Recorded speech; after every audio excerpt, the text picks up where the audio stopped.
আসসালামু আলাইকুম। স্ক্রিনে ভিডিওটি লক্ষ্য করে বাংলাদেশ সচিবালয় good news, very good news.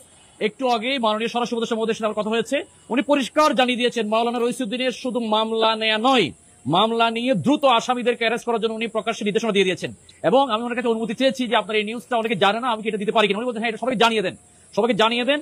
মামলা নিয়ে দ্রুত আসামিদেরকে গ্রেফতার করার জন্য মাননীয় উপদেষ্টা সাথে থাকুন ইনশাআল্লাহ। সুবিচার।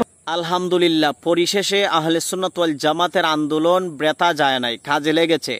এই মৌলানা রইসুদ্দিন সাহেবের হত্যাকারীদেরকে আইনের আওতায় আনা হবে ইনশাআল্লাহ।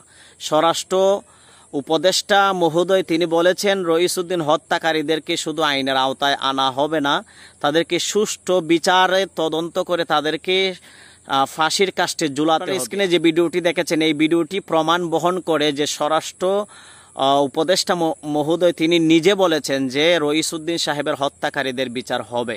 কারণ এই বাংলার জমিনে মাওলানা রইসুদ্দিন হত্যাকারীদের বিচার অবশ্যই হতে হবে।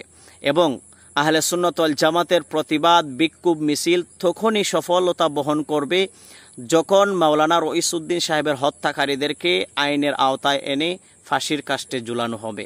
কারণ আমরা যেইভাবে স্বরাষ্ট্র উপদেষ্টা মহোদয় তিনি বলেছেন, আমরা আশাবাদী ওনার বক্তব্য অনুযায়ী রইসুদ্দিন সাহেবের হত্যাকারীদেরকে অবশ্যই আইনের আওতায় আনা হবে।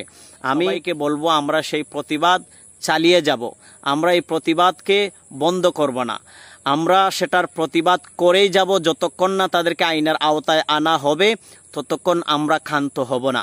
এবং আমরা আশাবাদী যিনি স্বরাষ্ট্র উপদেষ্টা মহোদয় তিনি যেইভাবে বলেছেন, আমাদেরকে আশ্বাস দিয়েছেন, ইনশাল্লাহ তিনার আশ্বাস অনুযায়ী যেন কাজটি হয় এবং তার এই এতিম বাচ্চা, বিধবা স্ত্রী, মা, সন্তান হারা মা, সে তার সুষ্ঠু বিচার যেন পায়, সেটা আশাবাদী আমরা। আপনারা সাথে থাকবেন, ইনশাল্লাহ সেটার প্রতিবাদ গড়ে তুলবেন এবং মৌলানা রইসুদ্দিন সাহেবের হত্যাকারীদের বিচার এই জমিনেই হবে ইনশাল্লাহ।